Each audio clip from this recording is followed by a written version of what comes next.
Ayan mga ka-riders, magandang hapon. Pahinga muna tayo sa review at Sunday ngayon. Nakakapagod din pag humapit tayo.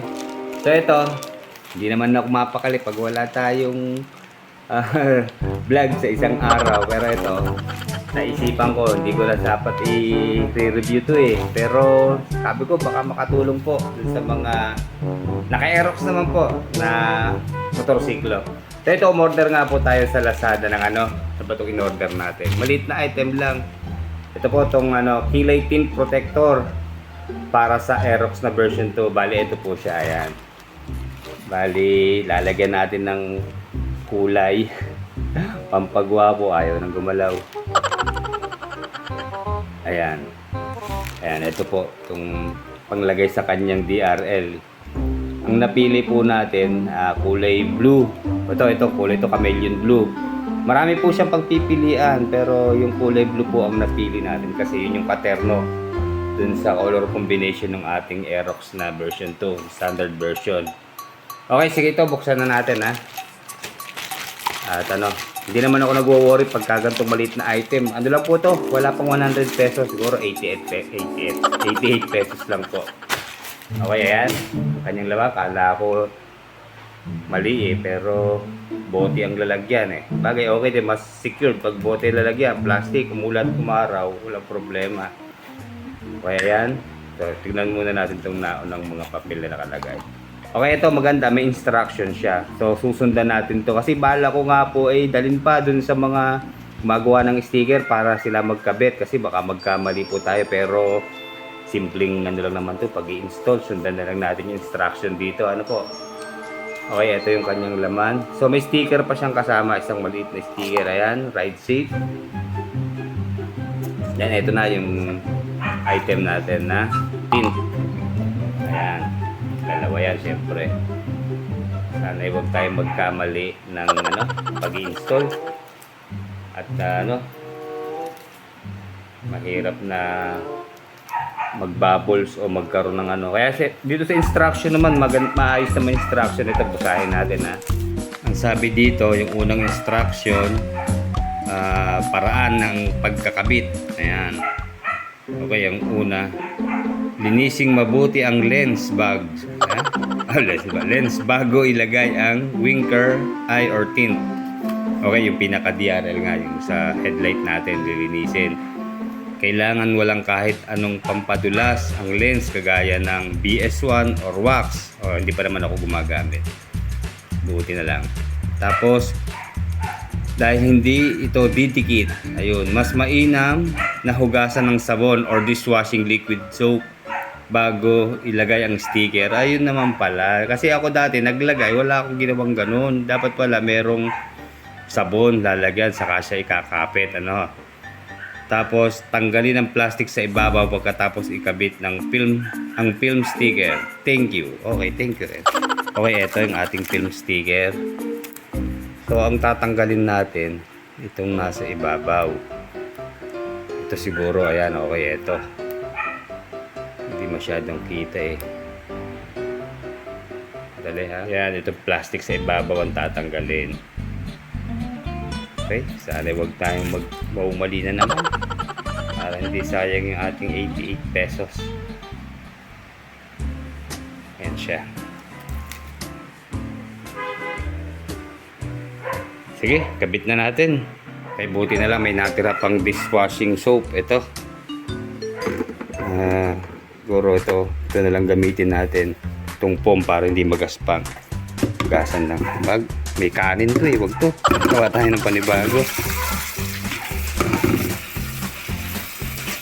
Ayan, lagyan lang natin ng konti para kumapit at malinis. Ayan, yun ang instruction eh.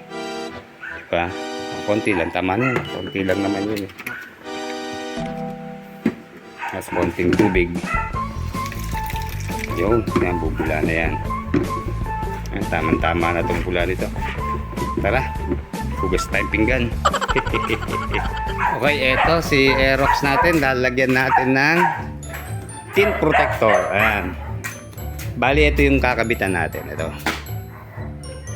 Alam nyo, Natuwa lang ako pero okay na tong kulay white, di ba? Pinakpan lang natin, siguro dekorasyon lang. Pero hindi naman bawal yun wag lang sa loob.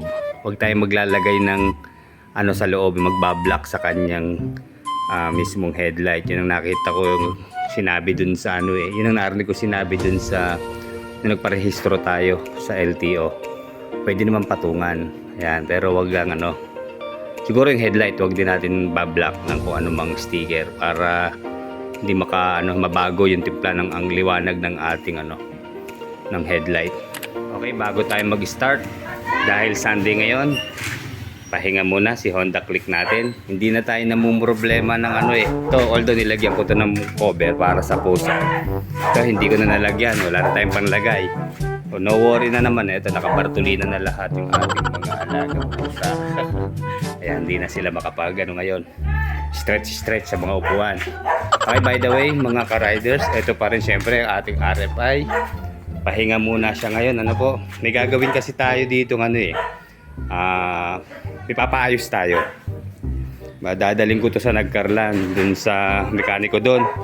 Kay Sir Erwin Vergara nga ba yun, pangalan? Kaya lang, wala pa tayong time Kasi medyo may maingay ito May maingay ito dito sa, di ko malaman ko sa disc brake niya, sa CVT ba o sa gulong. Kasi marami na tayong pinagpagawaan, hindi rin nila nagagawa Kaya doon siguro babaka sakali tayo. Pero sa ngayon, pahinga muna si RFI natin. Okay, tara na. Ilagay na natin at na-excite na rin ako.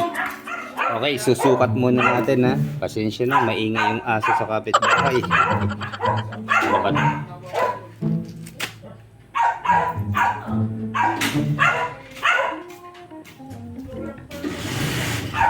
Okay, eksakto naman yung kanyang haba.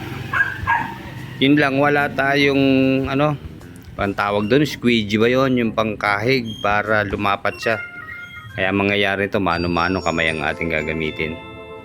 Ayan, nakita ko na yung plastic. Nandito tayo sa labas yung unang plastic na tatanggalin ito. Ayan, pero siyempre bago natin tanggalin, sabunin muna natin.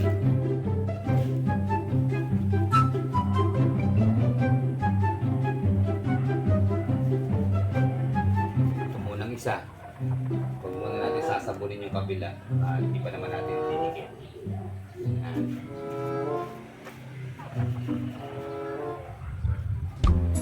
Ayan, tikit na natin.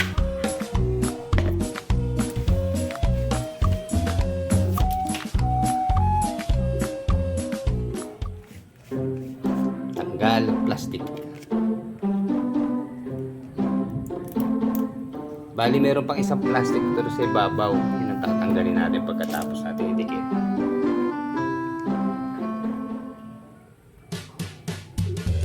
Maganda pagbasa nga naman, hindi siya basta-basta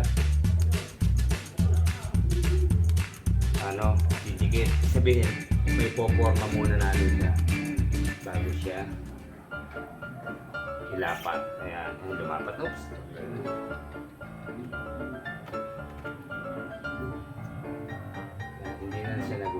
So ngayon, kakahigin na lang natin ito.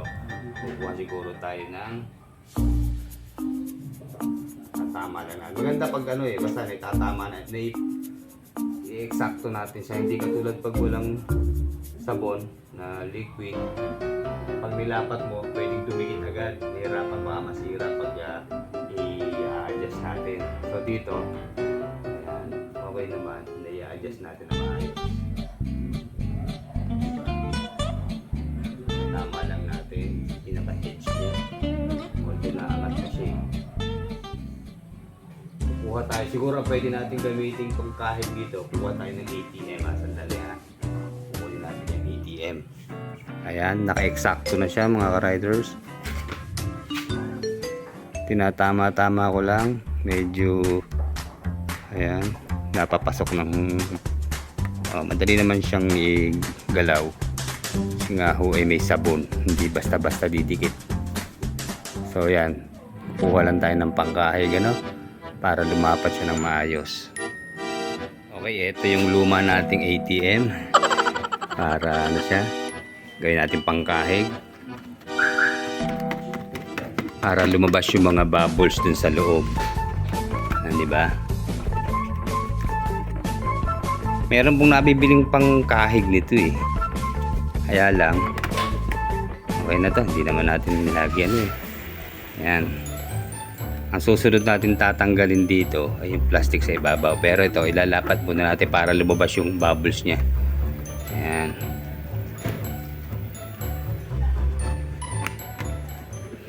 Sensya na ha, baka mali ang aking procedure. Ito ho ay personal ko lang diskarte. Hindi ko sinasabing ganito ho yung tamang pagkakabit. Ano ho, sinundan ko lang instruction at hindi naman tayo marunong talaga ng ganito eh. Parang do it yourself lang. Ayan. Nakahig natin para lumabas yung bubble sa loob ng tint na protector.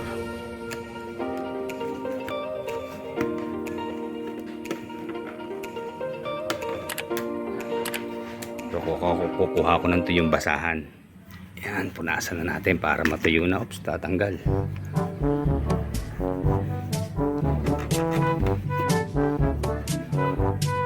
Hirap magkabit ng nag-iisa. Ako na rin ang nagkakamera eh. Yan, medyo hindi pa siya lumalapat.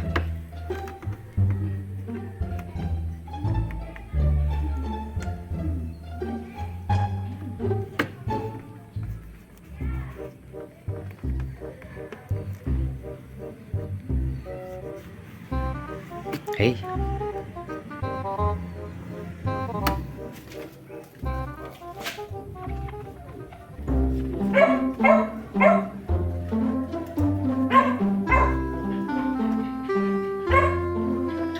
Dapat talaga basa mga ka-riders para agad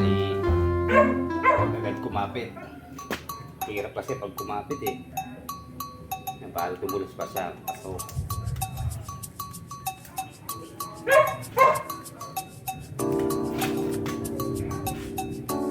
Papawisan tayo ng malapot. Pagkakabit lang, Diyos ko po.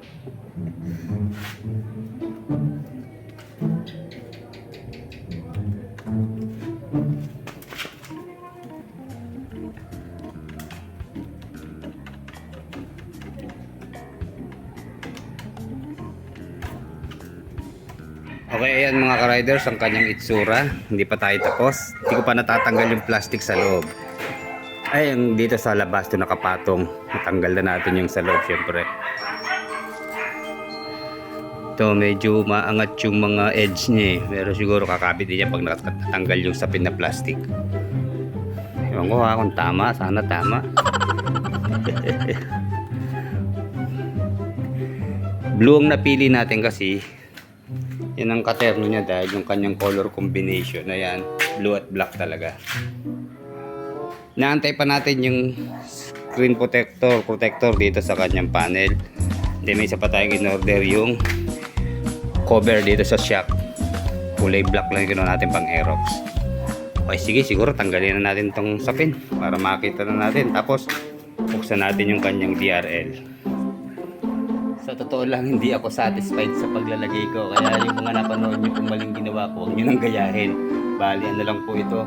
Yung guide lang, ano ho. Pero ito, sana ano. Okay naman siya, kaya lang siyempre, iba pa rin talaga pag marunong ang naglagay. Ay, tanggalin na natin yung sapin na plastic na extra. Ito ha. Ayan, kita nyo, gusot-gusot pa. Okay. So, ang gagawin natin para lumapat ito. Kaya lang wala na eh. Ayaw kong magngangahas eh. Ayan. Pero hindi, okay na to. Nakaangat eh oh. Wala, talagang hindi pa pwede tayong magano. Ano lang naman, share ko lang to ha mga riders. Hindi ko naman sinasabing tama yung ginawa kong pagkakabit. Medyo gusot siya eh. Ito kabila naman.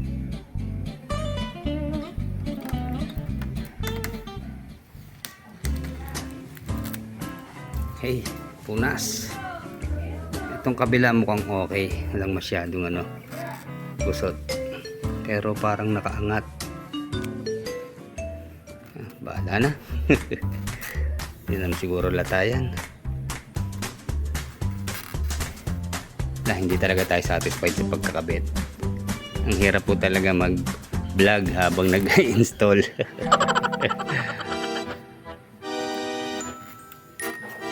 Okay. Ayan siya, mga kapatid.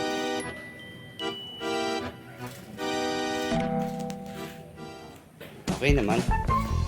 Pag malayo, huwag nang lalapitan. At medyo gusot-gusot siya sa malapit eh. Okay, sige, testingin natin kung anong itsura niya pag nakabukas ang ating headlight. Ano?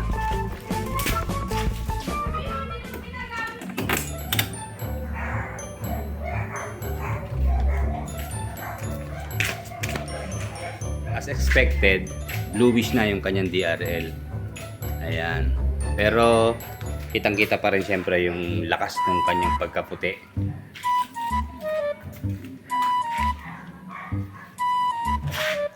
Sige mga ka-riders, hanggang doon na lang.